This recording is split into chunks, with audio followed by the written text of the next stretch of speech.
तपाईले पनि आफूले गर्न सक्ने काम गर्नुस् न हौ। किन खुट्टा तान्दै हिँड्नुहुन्छ हौ? हर्क साम्पाङज्यू सुन्नुस्, तपाई नेपाल अधिराज्यभरि मात्रै होइन,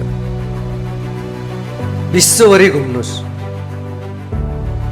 तपाईलाई मन पराउने मान्छेहरूले पनि अहिले गाली गर्न थाले तपाईको क्रियाकलापले गर्दा।